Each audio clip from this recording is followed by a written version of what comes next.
Je n'ai jamais aimé les chiffres pour leur froideur. Je les aime pour leur mémoire.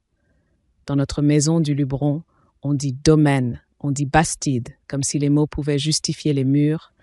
Les pierres gardent la fraîcheur même au cœur d'août. Ce matin-là, l'air sentait la cire d'abeille et le papier sec. Par la fenêtre haute du bureau, la Provence s'étirait en silence. Les lignes mauves de la lavande, le vert poussiéreux des oliviers, et au loin, une colline blonde qui semblait avoir été peignée par le vent. Le vent ici n'est pas seulement un caprice du ciel, il est un personnage. Il passe sur les tuiles, il glisse sous les portes, il froisse les rideaux comme une main pressée, et il finit toujours par entrer dans les pensées. Je m'appelle Claire, veuve depuis longtemps. Je porte un nom qui a servi de parapluie à des générations. Banquier, notaire, administrateur, homme dont la voix ne tremblait jamais quand elle disait « capital » ou « risque ». Moi, j'ai appris à faire trembler le silence sans hausser la voix. On survit, dans certaines familles, à condition de devenir une forme de calme. Ce jour-là, j'ouvris le grand classeur des fiducies, nos petits ruisseaux d'argent, nos habitudes de sécurité. J'y venais une fois par saison, comme on va au cimetière, non pas par tristesse, mais par devoir. Je vérifiais les placements, les legs, les revenus d'un immeuble à Avignon, d'une terre à Carpentras. Tout était à sa place. Tout, sauf une ligne. Une somme minuscule, presque insolente dans ce décor de chiffres, 150 €. Le virement revenait chaque année avec une ponctualité qui avait quelque chose de rural. Date 21 septembre, toujours à l'entrée de l'automne, quand la lumière devient plus basse et que les journées sentent le raisin écrasé. Provenance, bureau de poste local. Et surtout, la même mention, écrite avec cette sécheresse des gens qui n'ornent pas les mots, dette de famille. Je restais longtemps immobile, le doigt posé sur la ligne, comme si le papier pouvait me donner une explication en retour. On peut tout comprendre quand on a vécu dans la finance, les détournements élégants, les dons maquillés, les vengeances lentes. Mais cette somme-là, cette obstination-là, c'était autre chose. Je remontais les années, 150, 2002, 150, jusqu'à ce que la répétition devienne une musique. Et cette musique avait un défaut. Elle n'appartenait pas à mon monde. J'ai connu des gens qui payaient pour être vus, d'autres qui payaient pour qu'on oublie. Mais payer sans témoin, sans reconnaissance, avec une telle régularité, cela ressemblait à une prière. Je tournais les pages plus loin, et là, la seconde anomalie me coupa le souffle. Avant 2001, la ligne existait déjà, mais sous une autre forme. 1989, 984, 2000, 984. Le franc, son odeur presque métallique dans la mémoire, comme une poignée de pièces tièdes au fond d'une poche. Athagar. Exactement ce qu'il fallait pour devenir 150 € quand la France bascula au tournant des années 2000 dans la nouvelle monnaie. Il y avait eu une conversion précise, méticuleuse. Pas l'arrondi paresseux de quelqu'un qui donne sans compter, mais la rigueur d'une main habituée à compter jusqu'au dernier centime. À cet instant, je compris que celui qui envoyait cet argent ne se contentait pas de donner. Il rendait. Je me levai. Le parquet craqua comme un vieux témoin qui se réveille. Dans le couloir, un parfum de lavande séchée montait d'un bouquet oublié dans une niche. Je descendis jusqu'au vestibule, où les portraits d'hommes aux moustaches sévères me regardaient comme si j'étais encore l'enfant qu'on faisait taire. Je sonnai pour qu'on m'apporte un café, puis je fis quelque chose que je n'avais pas fait depuis des années. J'ouvris un tiroir que je ne consultais jamais. Celui des dettes. On imagine toujours qu'une femme riche n'en a pas. C'est faux. Les dettes existent autrement. Elles ne sont pas seulement monétaires. Elles sont des promesses, des silences, des noms que l'on porte, des fautes que l'on hérite. Et, tandis que dehors le vent glissait sur les champs mauves comme une caresse inquiète, je me surpris à murmurer, non pas une question de banquière, mais une question de veuve. Qui donc, depuis 25 ans, me paie une dette qui n'a plus le droit d'exister? Il y a des vérités qui n'aiment pas la lumière. Elles se conservent mieux dans les tiroirs, entre deux actes notariés, derrière une date, derrière un mot, prescription. Dans ma famille, on a longtemps cru que la loi était un couvercle parfait. J'ai appris, moi, qu'elle n'est qu'un couvercle. et que le temps parfois laisse passer l'odeur. Le lendemain de ma découverte, je n'appelais ni la gendarmerie ni un comptable. On n'humilie pas un mystère en le confiant à des gens pressés. J'appelais maître Armand Vérac, notre avocat de famille, un homme qui parle bas, comme s'il craignait de réveiller les murs. Il vint en fin d'après-midi, quand la lumière du Luberon devient couleur de miel brûlé et que les ombres allongent les meubles. Il posa sa serviette sur la table, regarda les lignes que je lui montrais et fronça à peine les sourcils. 150 €, Madame Claire.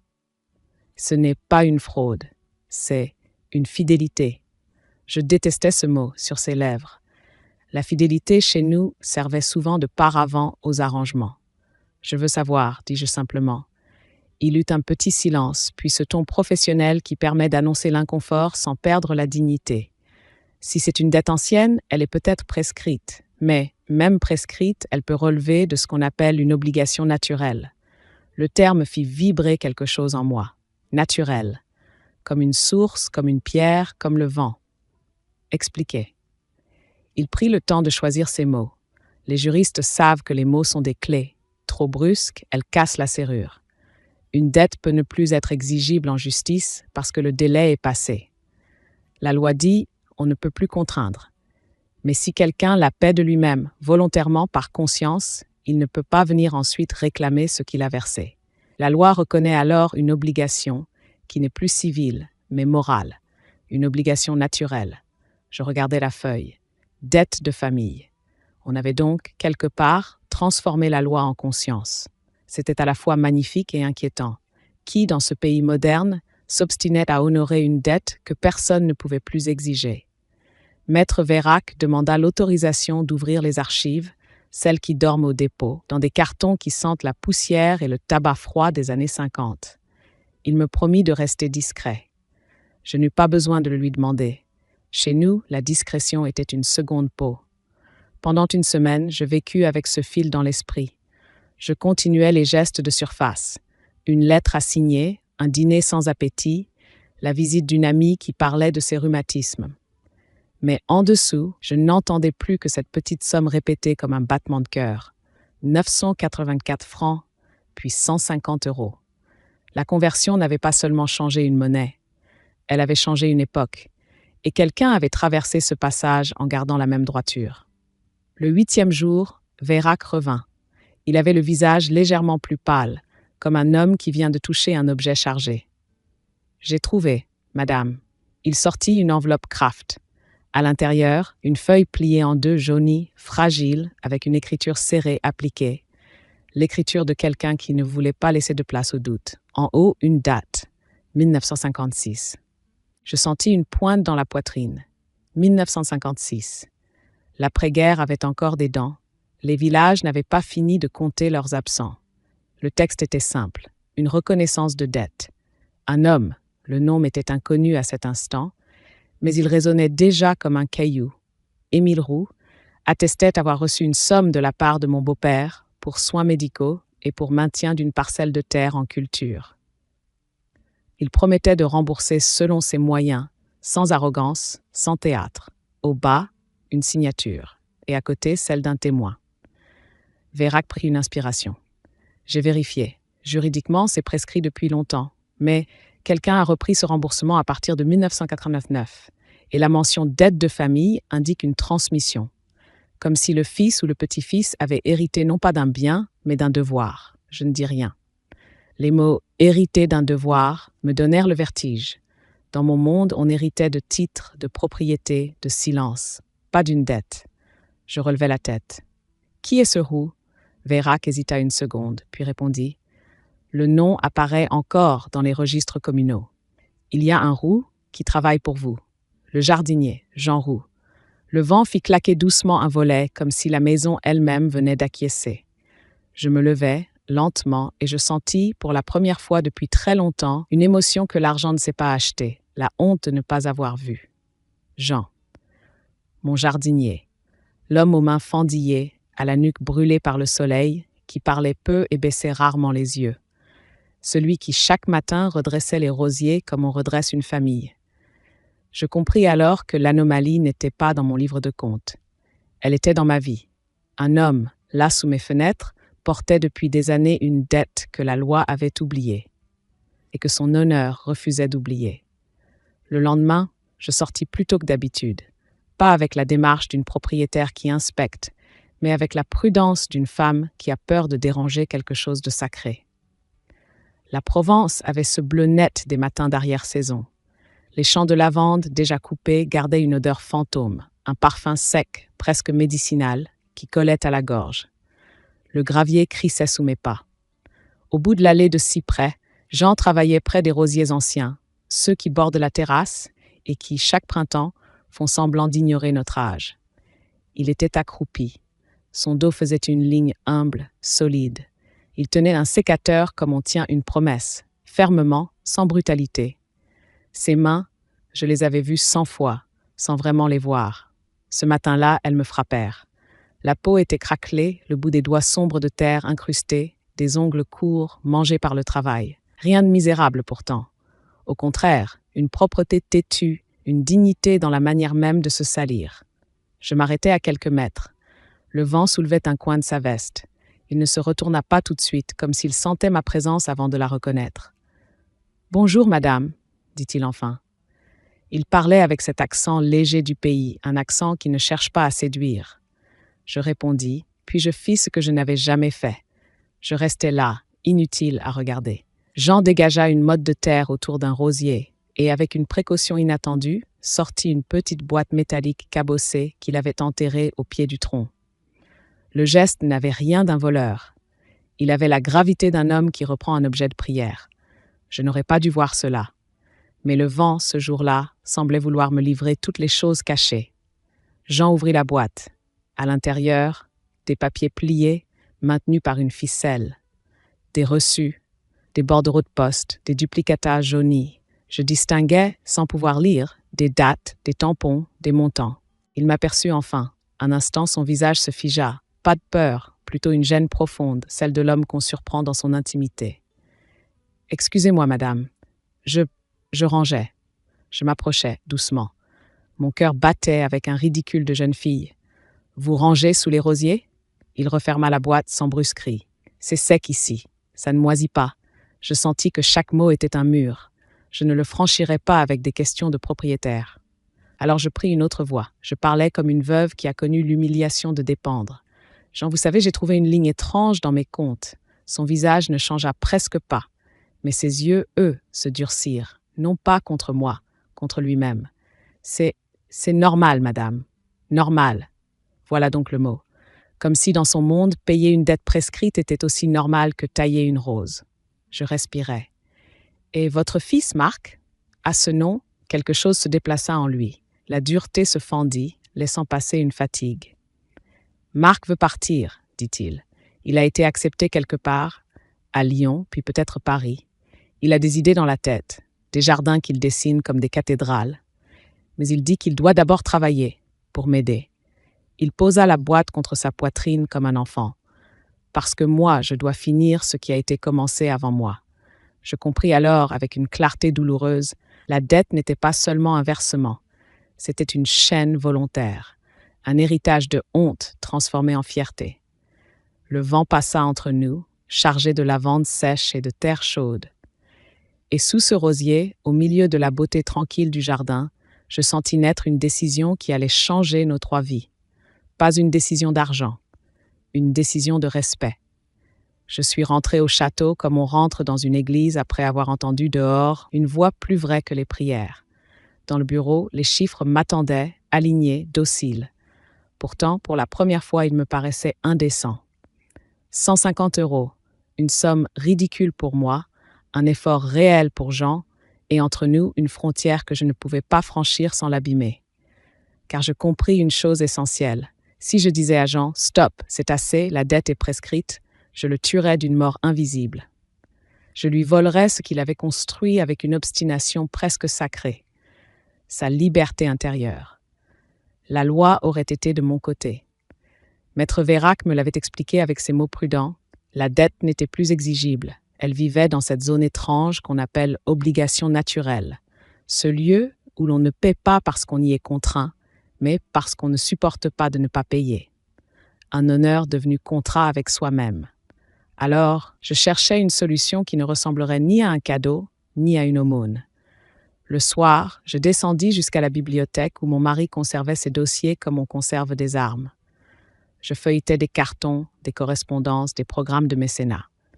La Provence, depuis toujours, aime se raconter. Festivals, prix, concours, des vitrines respectables où l'argent peut se glisser sans se montrer. Une idée s'imposa, simple et dangereuse. Ne pas effacer la dette, déplacer son poids. Marc dessinait des jardins comme des cathédrales, avait dit Jean. Cette phrase ne me quittait plus. Je connaissais par expérience la violence douce des vocations empêchées. On ne crie pas, on sourit, et un jour on se réveille en ayant renoncé à soi-même. Je fis appeler Maître Vérac. « Je veux créer un prix, dis-je. » Il me regarda surpris. « Un prix ? Un prix d'architecture paysagère, ici, en Provence. Annuel, sérieux, avec jury, règlement, transparence. Pas une mascarade mondaine. » Il comprit immédiatement le piège moral que je voulais éviter. « Et le lauréat ? Le meilleur, répondis-je. Toujours, sans discussion. » Je fis une pause, puis j'ajoutai, en pesant chaque syllabe. « Mais je veux que le sujet permette au meilleur d'être celui qui connaît la pierre et le vent. Le Luberon offre cela. Des restanques, des murets de pierres sèches, des jardins qui doivent survivre au soleil et au mistral. On ne peut pas inventer la Provence depuis un bureau parisien. Il faut l'avoir dans les mains. » Vérac esquissa un sourire minuscule. « Vous voulez une main invisible, madame ? » ?»« Non, dis-je. Je veux une porte ouverte, et qu'il la franchisse seule. » Les semaines suivantes, je travaillais comme une femme qui n'a pas le droit de se tromper. On choisit un nom, pris du vent et de la pierre. On rédigea des statuts. On invita des gens incorruptibles, un professeur de Lyon, une paysagiste connue à Avignon, un conservateur de jardins historiques. J'assurais le financement par une fondation familiale, avec une froideur administrative qui me protégeait de l'émotion. Et surtout, je fixais une date symbolique. Septembre, le mois des versements de Jean, le mois où la lumière tombe comme une confession. Le prix serait remis à l'automne comme un écho discret à cette fidélité. Le jour où tout fut prêt, je sortis dans le parc. Le vent faisait frissonner les cyprès. Je pensais à Jean, à sa boîte sous le rosier, à Marc prêt à briser ses rêves pour porter une dette qui n'était plus une loi. Je murmurais, pour moi seul, « Je ne vous enlèverai pas votre honneur, Jean, mais je n'abandonnerai pas votre fils à cette fatigue. » Et dans le silence doré du Luberon, ma décision prit la forme la plus juste. Non pas donner, mais mettre le destin en situation de choisir la dignité. Le premier automne du prix du vent et de la pierre, le Luberon avait cette beauté qui ressemble à une promesse tenue. Les vignes roussissaient, les pierres sèches prenaient une couleur de pain grillé, et la lavande, coupée, laissait dans l'air une trace fantôme, comme un parfum que la terre refuse d'oublier. Je n'assistais pas au concours, je n'avais pas le droit.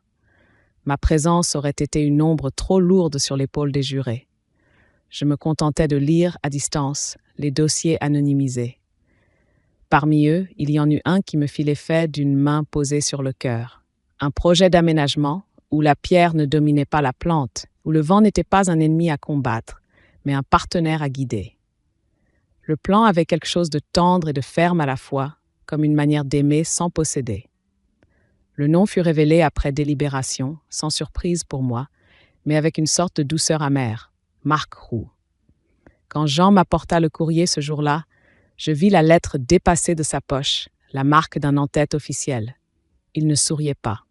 Il avait plutôt cette gravité des hommes qui ne savent pas comment recevoir une joie sans la payer. « C'est pour le petit », dit-il simplement.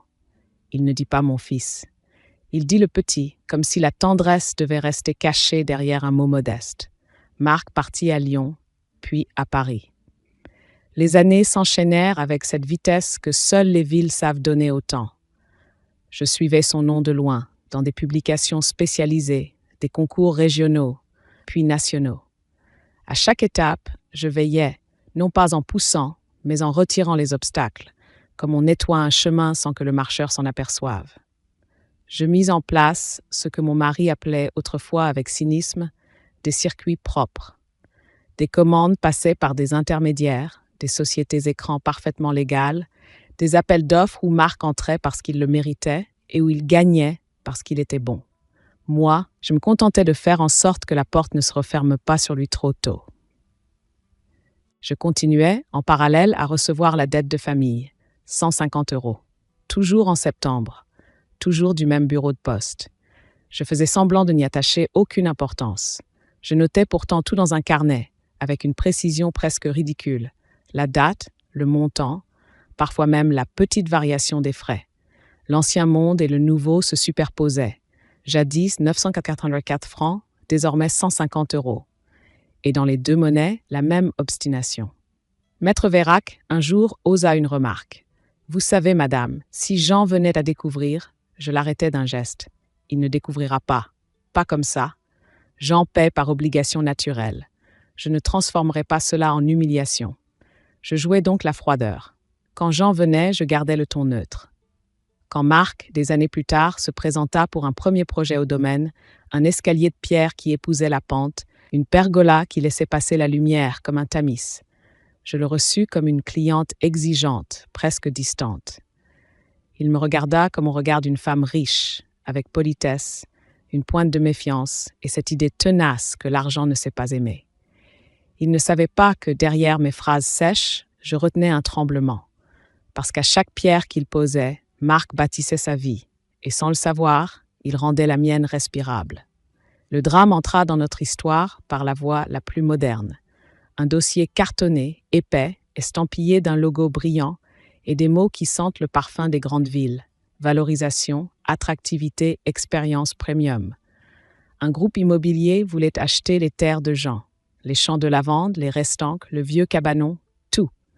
Il promettait un resort discret, des villas intégrées au paysage et des emplois saisonniers comme on jette des miettes. Ils envoyèrent d'abord des sourires, puis des lettres, puis des menaces enveloppées de politesse. Jean reçut la première proposition comme on reçoit une insulte, sans crier, mais en se raidissant de tout le corps. « Ils veulent acheter la terre de mon père, dit-il. On n'achète pas ça. On le garde ou on le perd. Mais on ne le vend pas. » Marc, lui, était devenu un homme qui savait compter, qui avait vu Paris, les marchés, les crédits, les risques. Il arriva un dimanche, en voiture, avec cette élégance involontaire des gens qui ont réussi. Un manteau bien coupé, une montre qu'il ne regardait presque jamais, et dans la voix, une fatigue nerveuse. « Papa, on peut régler ça. On peut rembourser ce qu'il faut, on peut même acheter ailleurs, tu vivras mieux. Tu n'as plus à te tuer au travail. » Jean le fixa longtemps. Il n'avait pas changé, même main crevassée, mêmes yeux droits.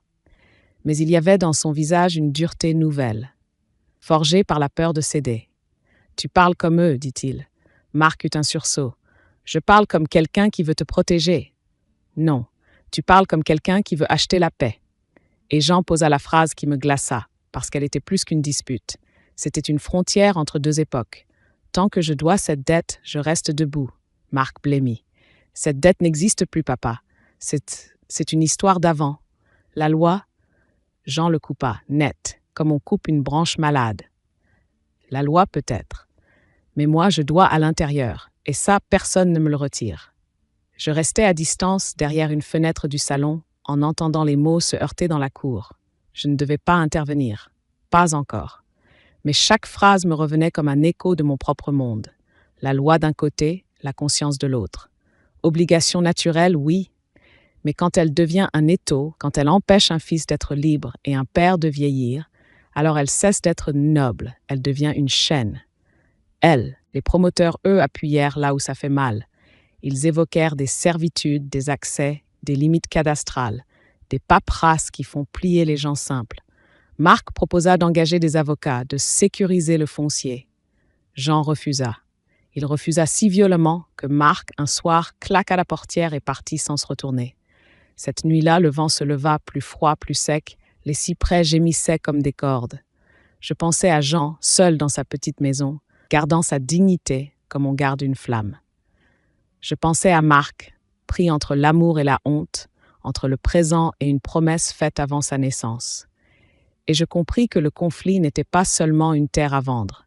C'était une question terrible, presque intime.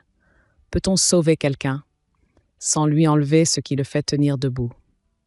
L'automne 2026 arriva comme une pièce qu'on connaît par cœur et qui pourtant surprend au moment où le rideau se lève. Les matinées avaient cette fraîcheur de linge humide. La lumière, plus basse, dessinait des ombres longues sur les restanques. Dans le parc du domaine, les feuilles des platanes s'éparpillaient comme de petites lettres qu'on n'aurait jamais envoyées. Et le vent, toujours lui, semblait insister, non plus comme une caresse, mais comme une main qui pousse doucement vers la fin. Je n'avais rien demandé. Je n'avais rien provoqué. Pourtant, je savais. Je savais parce que je tenais mon carnet et que chaque septembre y inscrivait sa ligne, comme un cœur qui refuse de rater un battement. Le 21 septembre, le virement arriva. 150 €. Pas un centime de plus. Pas un de moins. Je restais longtemps devant l'écran, puis devant la page imprimée, comme si je m'attendais à voir apparaître entre deux chiffres un mot que personne n'oserait écrire. Terminé. Maître Vérac m'avait prévenu, des années plus tôt, que certaines dettes ne se ferment pas en silence. Elles se ferment en face à face. Il m'appela en fin d'après-midi. « Jean a pris rendez-vous, dit-il. Mon cœur fit un mouvement étrange, presque enfantin. Il veut me voir, il veut vous voir, pour la dernière fois en tant que débiteur. Il a demandé à venir au domaine avec son fils. Je posai la main sur le dossier de ma chaise. Je me surpris à penser à des détails absurdes. La nappe du salon de thé, le service en porcelaine, la manière dont on tient une tasse quand on veut cacher un tremblement. J'avais l'habitude des entretiens où l'on négocie des millions. Celui-là me faisait peur comme un aveu. Le jour venu, je les attendis sans ostentation. Je refusais qu'on prépare un accueil cérémonieux. Pas de fleurs supplémentaires, pas de personnel en rang. Je voulais que l'air reste simple, comme dans une cuisine de village. Ils arrivèrent en fin de matinée. Je les vis, de la fenêtre, avancer sur le gravier. Jean marchait lentement, mais droit. Marc, à côté, portait cette tension dans les épaules qu'on reconnaît chez les hommes qui ont appris à se contrôler. Le corps retient ce que le cœur voudrait crier. Jean portait un costume sombre, trop grand, lustré au coude. On aurait dit un costume d'enterrement ou de communion, celui qu'on sort quand on veut être irréprochable. Ses chaussures étaient cirées avec une application presque touchante, et dans sa main, il tenait une boîte en bois, pas la boîte métallique des rosiers, mais une boîte plus digne, plus présentable, comme si, même pour déposer des reçus, il fallait une forme de respect. Quand il entra, il ne baissa pas les yeux. « Bonjour, Madame Claire, dit-il. » Il prononça mon prénom avec une prudence particulière, comme s'il essayait de le rendre moins riche, moins distant. Marc me salua, poliment, sans chaleur. Je les conduisis au salon de thé, celui qui donne sur la terrasse. Les champs au loin avaient cette couleur d'or pâle qui précède l'hiver. Le vent soufflait, discret mais constant, et soulevait parfois le rideau comme un souffle impatient. Jean posa la boîte sur ses genoux, sans l'ouvrir. « Je vous ai demandé cette rencontre, dit-il, parce que ça y est. » Il avala sa salive. Sa gorge travaillait comme celle d'un homme qui ne pleure pas. « Ça y est quoi ?» demanda Marc, la voix plus sèche qu'il ne l'aurait voulu. Jean tourna la tête vers lui, et il y eut dans ce regard quelque chose d'infiniment vieux, le regard d'un père qui transmet une dernière leçon sans la nommer. « Ça y est, mon fils, la dette est finie, jusqu'au dernier centime. » Il se tourna vers moi. « Je veux vous le dire en face, parce qu'on ne termine pas une promesse par la poste. » Un silence tomba. Dans ce silence, j'entendis tout. Les années de privation, les disputes, la lavande vendue au prix le plus juste, la fierté qui tient lieu de chauffage quand l'hiver mord. Et je compris que Jean ne venait pas chercher une approbation. Il venait chercher une chose plus précieuse que l'argent. La permission d'être enfin un homme libre, sans que sa liberté ressemble à une concession. Je posai mes mains sur la table. Je sentis, sous mes doigts, le bois poli par des générations. Et pour la première fois depuis très longtemps, je me préparais à dire la vérité, mais pas encore. Pas avant que lui n'ouvre sa boîte.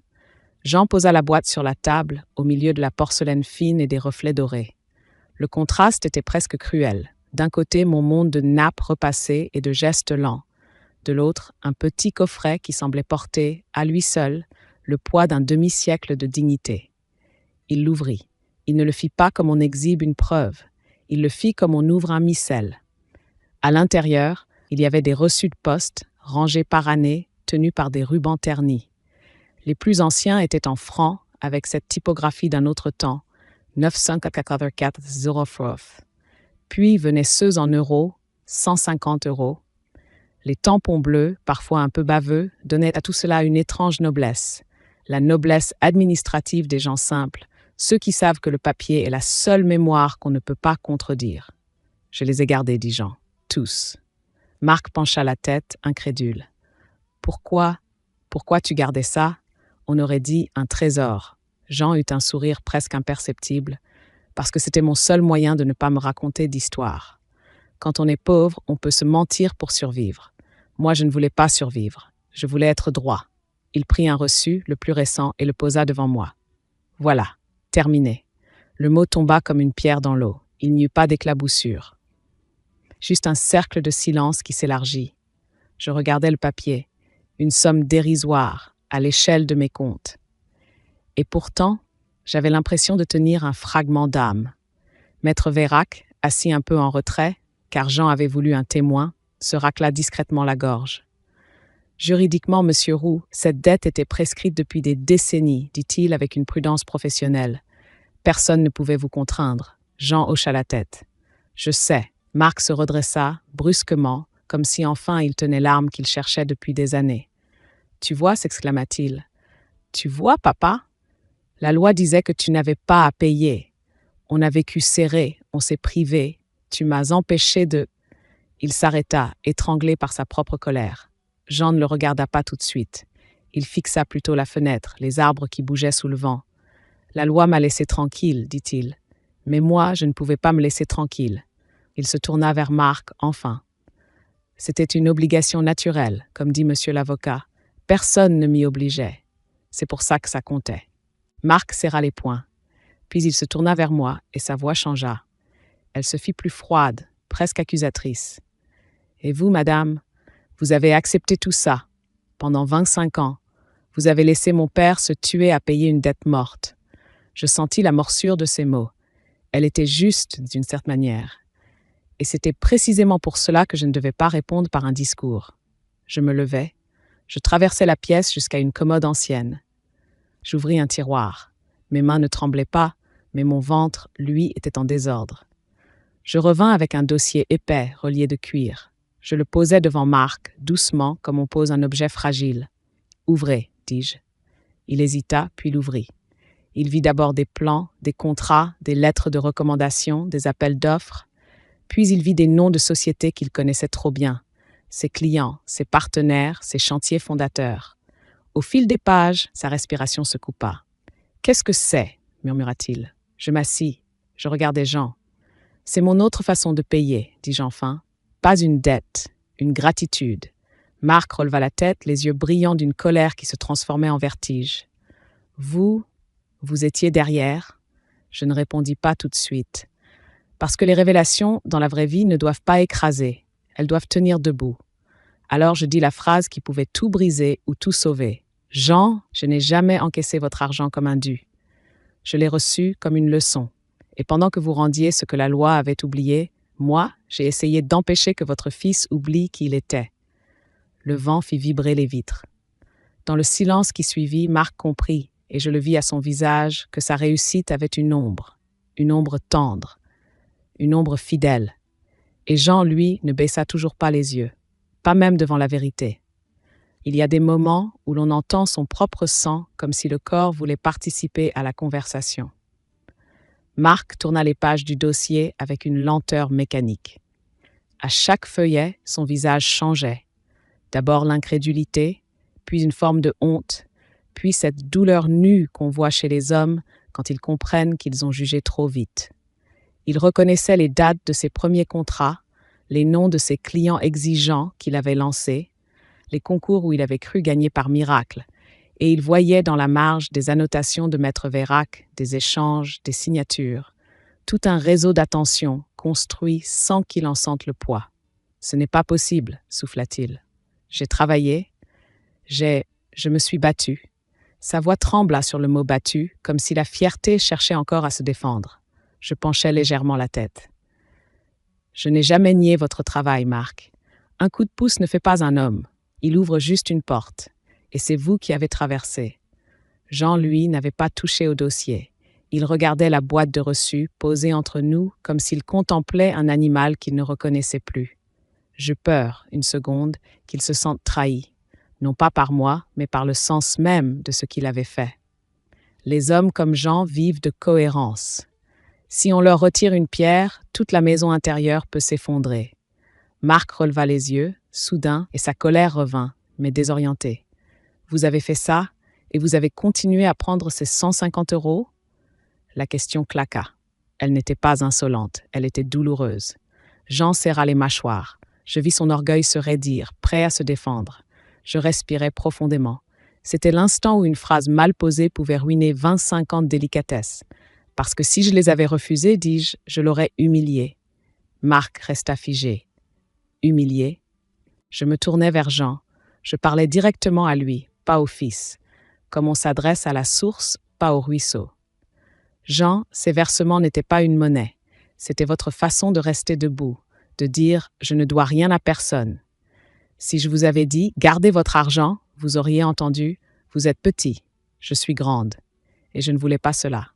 Le silence se fit épais. On entendit le vent glisser contre les vitres. On entendit aussi, très loin, un bruit de feuilles sur la terrasse, comme un froissement de robe. Jean avala sa salive. Ses yeux brillèrent, malgré lui. Il regarda Marc, puis moi, puis la boîte. Et soudain, sa voix se brisa. « Moi, je croyais que je payais, dit-il. Je croyais que je réparais. » Il essuya son visage d'un revers de main, geste d'enfant pris en faute. Je ne voulais pas être redevable. Le mot sortit comme une confession. Marc posa le dossier. Il approcha sa main, hésita, puis la posa sur l'avant-bras de son père. Un geste simple, maladroit, mais plein d'une tendresse qu'il n'avait pas osé montrer depuis longtemps.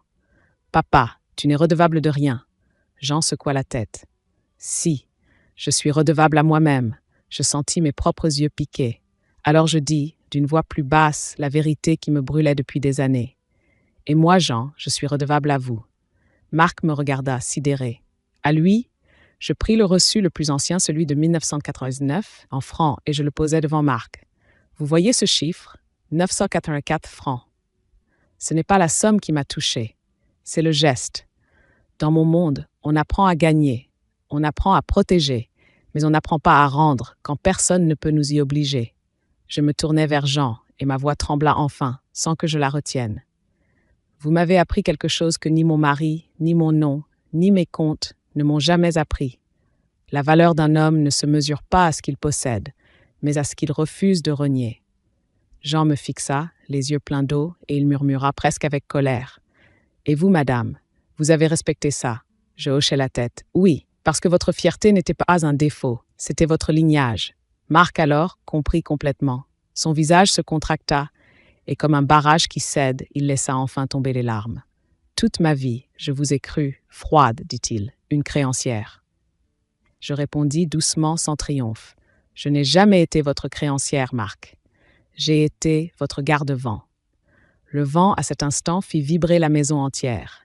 Et dans cette vibration, nous pleurâmes tous les trois, non pas de tristesse, mais de cette libération rare où la vérité, enfin, cesse d'être une menace et devient un lien. Après cette journée, rien n'a changé extérieurement, et c'est ainsi que je sus que tout avait changé.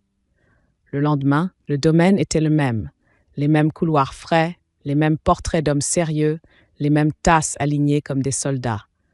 Mais l'air semblait moins lourd, comme si une fenêtre intérieure, longtemps condamnée, venait d'être entr'ouverte. Jean resta dormir chez moi, dans une chambre d'amis qu'il trouva trop grande. Il se leva à l'aube, par habitude, et je l'entendis marcher doucement dans la maison, comme un homme qui ne veut pas déranger son propre soulagement. Marc, lui, ne dormit presque pas. Il errait, silencieux, avec ce regard des gens qui recomposent leur passé en y découvrant une main invisible. En fin de matinée, je proposai une chose simple. « Allons voir votre terre. » Jean me regarda, surpris, comme si je venais de franchir une frontière sociale qu'on ne traverse pas. Puis il hocha la tête. Marc prit les clés. Nous partîmes ensemble, dans une voiture trop confortable pour la route de terre. Mais ce détail avait quelque chose d'amusant, presque tendre. La richesse maladroite au service d'un chemin plus vrai. La lavande là-bas n'était pas en fleurs. C'était une saison pauvre pour les yeux. Pourtant, les rangs coupés dessinaient une géométrie apaisante, une écriture silencieuse sur la terre. Le vent courait entre les lignes comme une main qui feuillette un livre. Jean s'arrêta au bord d'une restanque et posa sa paume sur la pierre sèche. « Mon grand-père a monté ça, sans ciment, dit-il, juste en choisissant les pierres qui s'emboîtent. » Marc regarda fasciné, comme s'il découvrait soudain l'origine de sa propre façon de dessiner. L'équilibre, la patience, la matière qui accepte le temps. Je marchais un peu plus loin, jusqu'au vieux cabanon. J'en caressais le mur du bout des doigts. La pierre était rugueuse, chaude malgré la fraîcheur du vent. Et je pensais à une évidence. Les banques, les familles, les fortunes, tout cela peut s'écrouler. Mais une pierre bien posée, elle, traverse les générations sans demander de reconnaissance. Marc s'approcha de moi. « Madame Claire ?»« Non. » Claire, corrigea-t-il, comme s'il goûtait enfin mon prénom. Je ne sais pas comment réparer. Ce que je n'ai pas vu. Je le regardais. Son visage d'homme accompli portait encore l'enfant de Jean, celui qui avait voulu être digne avant d'être heureux. « Ne réparez pas, dis-je. Transmettez. » Jean nous rejoignit, lentement. Il avait l'air fatigué, mais plus libre. Il ne portait plus son costume. Il avait remis sa veste de travail, comme si, maintenant que la dette était terminée, il pouvait redevenir lui-même sans cérémonie. Marc prit une longue inspiration. Son regard embrassa les rangs de lavande, la pierre, le vent. « Ils veulent faire un resort ici, dit-il, avec des villas, des piscines, des illusions. » Il se tourna vers son père. « Je ne veux plus acheter la paix. Je veux construire quelque chose qui te ressemble. » Jean fronça les sourcils, méfiant, comme toujours face aux grandes idées. « Pour les touristes ?» Marc secoua la tête. « Non. Un lieu gratuit. Un petit musée vivant. Pas un mausolée. Un endroit où les enfants du coin viendront apprendre la pierre sèche, la lavande, l'eau rare, le vent. Un endroit où on expliquera ce que c'est que tenir une promesse, même quand la loi a déjà tourné la page. » Je sentis ma gorge se serrer. Le mot « loi » revenait, mais adouci, enfin, par la chair. Jean resta silencieux longtemps, puis il posa sa main sur l'épaule de son fils. Ce geste, désormais, semblait naturel. « Si c'est gratuit, dit-il, alors ce n'est pas pour te faire pardonner. C'est pour donner. » Marc hocha la tête, les yeux brillants. Je regardais le paysage. La Provence paraissait soudain moins décorative, plus essentielle. Les champs n'étaient plus un décor de carte postale. Ils étaient une scène où l'on venait d'inventer une autre forme de richesse. Je murmurais, comme pour conclure un pacte invisible. Voilà notre héritage du vent. Et le vent, justement, passa entre nous. Il ne semblait plus pousser vers la fin. Il semblait, pour une fois, ouvrir un chemin. Si je devais retenir une seule chose de cette histoire, ce ne serait ni l'argent, ni la loi, ni même la réussite de Marc. Ce serait ceci. La dignité ne fait jamais de bruit, mais elle traverse le temps mieux que n'importe quel héritage matériel. Jean m'a appris, sans le savoir, qu'il existe des dettes que la justice oublie volontairement, mais que la conscience refuse d'effacer. Dans un monde où tout s'achète, où tout se négocie, il a choisi de rester fidèle à une promesse ancienne, non par peur d'un tribunal, mais par respect pour lui-même. C'est cela, au fond, une obligation naturelle. Non pas un poids imposé de l'extérieur, mais une verticalité intérieure.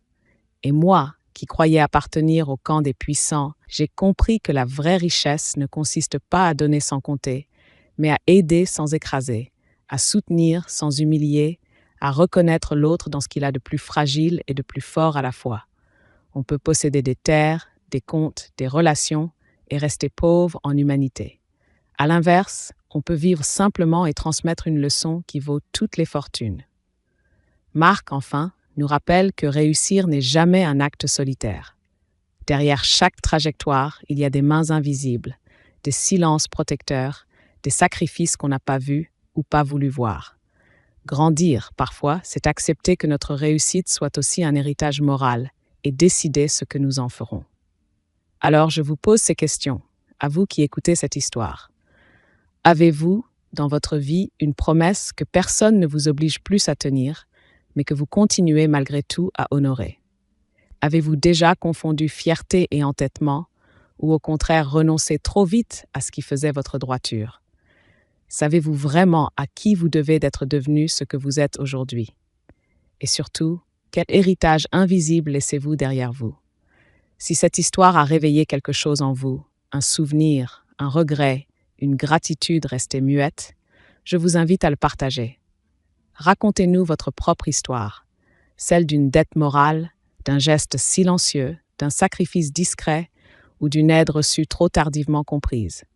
Écrivez-la comme vous la vivez, sans phare, parce que parfois, raconter, c'est déjà rendre, et parce que le vent, lui, n'oublie jamais ce que les hommes ont tenu debout. Sorry, I read that as I've put. Look at this. Look. Everyone, lid. I'm Susan Yad. Okay.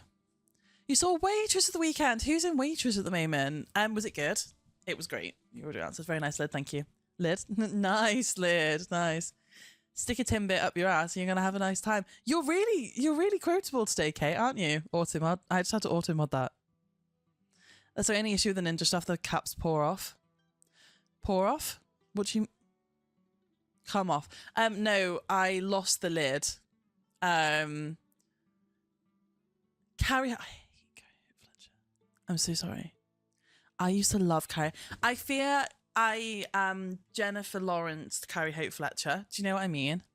I loved her too much, and then I think I outgrew her, and then I really started to dislike her for no good reason. This is a really good song. But no, so I have knocked over smoothies in this cup twice on stream, both times because I didn't have the lid on it. One time, famously, it landed upside down. It landed like that on the floor in on my. I had a manic moment